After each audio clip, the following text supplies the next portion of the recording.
Il s'est énervé, il a crié, il m'a poussé. Je me disais oui, c'est sûrement de ma faute. Quand j'ai fait mon échographie quelques semaines après, le bébé était décédé en fait. Tu es peut-être amoureuse d'un pervers narcissique sans le savoir. Il ne crie pas, il ne t'insulte pas, il ne t'a jamais levé la main dessus. Il m'a tout de suite vendu du rêve. T'es la femme que j'ai toujours recherchée, etc. Tout était parfait, tout était beau, tout était rose. Au contraire, il est attentionné, brillant, séduisant. Il sait parfaitement dire ce que tu veux entendre. C'était romantique, attentionné. Voilà, il me plaçait sur un piédestal, clairement. Mais tu te sens constamment fatigué, tu doutes de toi, tu n'arrives plus à penser clairement. Tu vis dans une confusion permanente, sans comprendre pourquoi. J'étais naïve, j'étais vachement dans le truc, oh c'est trop mignon. Et si je te disais que c'est exactement ce qu'il veut? Parce que le pervers narcissique ne se résume pas à un homme violent ou autoritaire. Certains se présentent comme des victimes, d'autres comme des sauveurs, certains même comme des modèles à applaudir. Aujourd'hui, je vais te révéler les 4 types les plus fréquents du pervers narcissique. Ceux que tu ne vois pas venir, ceux qui te détruisent sans jamais hausser le ton. Quand tu vas découvrir le 3e type, tu vas repenser à certaines personnes de ton entourage, peut-être même à quelqu'un que tu aimes encore. Respire profondément et regarde bien jusqu'au bout, car tous ne crient pas, tous ne frappent pas, mais tous détruisent. Si tu me découvres à travers cette vidéo, je suis Kady Baldé, auteure du livre « Battante, libère-toi ». J'ai aussi créé un quiz que tu peux remplir pour savoir si tu es dans une relation de couple avec un pervers narcissique. Pour le remplir, tu peux cliquer sur le premier lien dans la description de cette vidéo. Tout d'abord, il faut savoir que la perversion narcissique est un trouble de la personnalité qui arrive très tôt dans la vie d'une personne. Dès l'enfance, dès la construction de son enfance, il y a eu un dysfonctionnement qui a créé une certaine personnalité chez cette personne qui fait que, à un moment donné, cette personne vit mal ses émotions. Cette personne est incomplète et a du mal avec tout ce qu'elle vit à l'intérieur d'elle-même, a du mal à faire face à tout ce qui est inconfortable pour elle.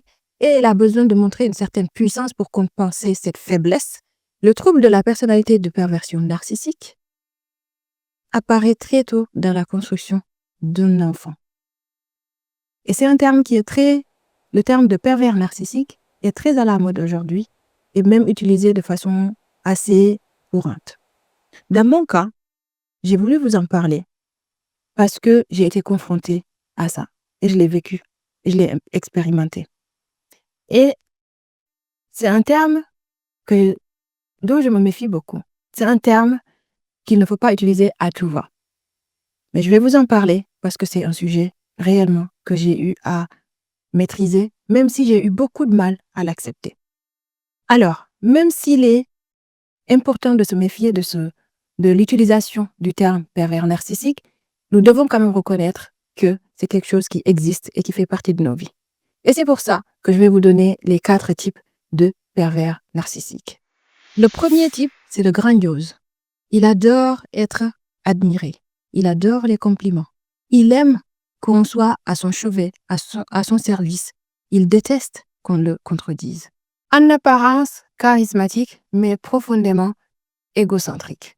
Ensuite, nous avons le deuxième, le malveillant. C'est le plus dangereux. En plus d'être égocentrique, il est manipulateur. Il est cruel. Il ment, il humilie et il peut détruire volontairement. Il n'a aucun scrupule à blesser et à trahir, à faire mal. Il aime dominer. Ensuite, le troisième type, c'est le héros. Il se donne une image de sauveur. Il est engagé, il est généreux, toujours prêt à aider, mais pour uniquement le regard des autres. Il veut être applaudi pour sa bonté. Il utilise les autres pour nourrir son ego sous couvert de grandes valeurs. Enfin, le quatrième, c'est le victimaire. Il joue la victime. Il se plaint, il se sent incompris et il dit que personne ne voit sa valeur. Il est hypersensible à la critique, passif-agressif et il te fait culpabiliser subtilement. Il t'use sans jamais hausser le ton. Maintenant, dans ta vie pratique, dans ta vie de couple avec un pervers narcissique, tout est vraiment au début, tu ne vois rien au début. Tu ne vois pas Tu ne comprends pas. Toi, tu es uniquement sur quelque chose, sur une vague. Comme je le disais dans d'autres vidéos, tu es sur une vague, tu te laisses emporter par la vague de j'ai trouvé mon prince charmant. Il va, en réalité, t'amener vers quelque chose qui va te faire espérer vivre le meilleur des couples, vivre le mariage de tes rêves. C'est ce qu'il te fait penser. Il te fait penser que tu as trouvé ton prince charmant. Pendant cette phase de séduction, il va utiliser ce qu'on appelle la distraction. Il te distrait, il dissimule son jeu, il te le cache. Il te fait comprendre que tu es dans une vie de rêve. En réalité, c'est ce qu'il te montre. Mais le dessous de cela, c'est que tu es en train de te faire emporter dans quelque chose qui va t'amener à te perdre.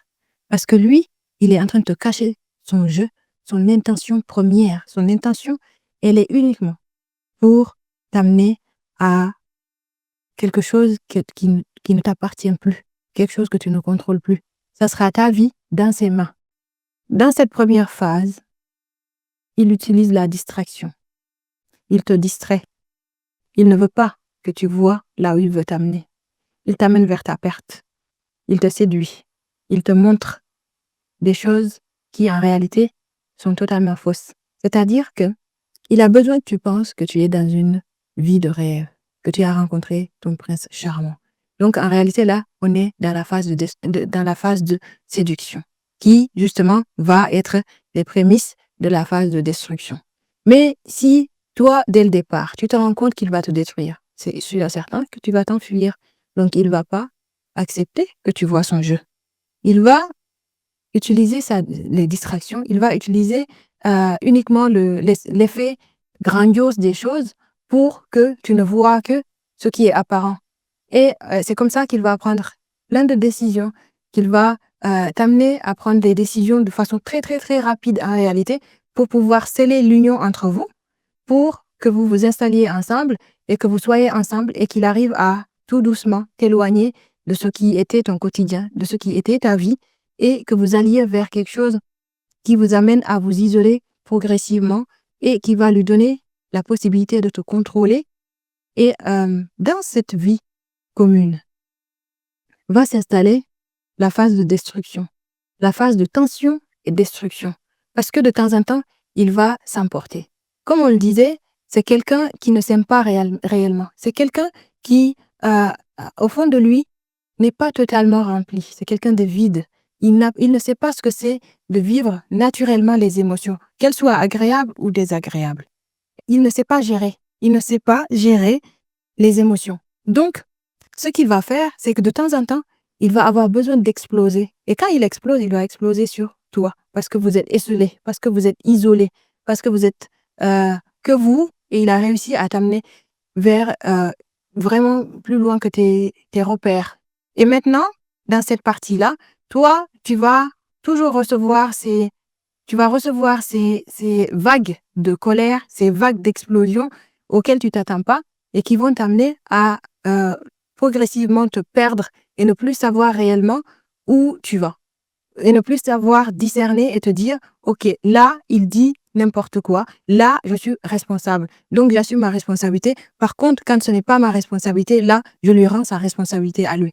Donc, tu vas plus pouvoir discerner, tu vas te perdre là-dedans et tu vas finir par aller vers la perte de toi et aller vers tout ce qui t'amène à un épuisement, à la confusion mentale, parce que tu sais plus ce qui tient et ce qui ne tient pas, et tu n'entends que sa voix, tu ne vois que ses gestes, et parfois ces gestes sont tellement violents que tu finis par perdre la mémoire de ce qui s'est même passé dans la même journée dans ton foyer. Tu éprouves une honte de toi, tu as perdu tout ce qui était cher pour toi, et tu n'as plus surtout de personnes autour de toi avec qui tu peux confronter tes idées pour savoir si réellement tu es en train si réellement tu es fautive ou pas. Parce que le fait de t'isoler, c'est ça, en fait. Tu n'as plus le sens du jugement de ce qui se passe et c'est lui qui juge. Tu n'as que son son de cloche et finalement, tu es tellement confuse aussi, tu ne sais même pas très bien réfléchir sur les choses que tu vas lui donner raison et tu vas accepter que tu es une mauvaise personne. Et jusqu'au jour où tu décideras toi-même de te dire, bon, là, je sors d'ici. Et pour ça, on a fait beaucoup d'autres vidéos qui vont pouvoir te permettre d'avoir les clés, qui vont pouvoir t'aider à savoir ce que tu dois faire pour sortir de là. Je te recommande de voir ces vidéos-là pour te permettre vraiment d'aller vers la sortie de ta situation. Et parce que tu vois aussi que ces types de profils de pervers narcissiques, c'est vraiment des choses qui ne peuvent pas être résolues. Ce sont des choses qu'on ne peut pas soigner a priori, de ce que j'ai compris concernant, suite à toutes les recherches que j'ai faites, suite à mon expérience personnelle, suite à tout ce que j'ai pu trouver. C'est pas pour l'instant quelque chose qu'on peut soigner. C'est un trouble de la personnalité, c'est quelque chose qu'on ne peut pas solutionner.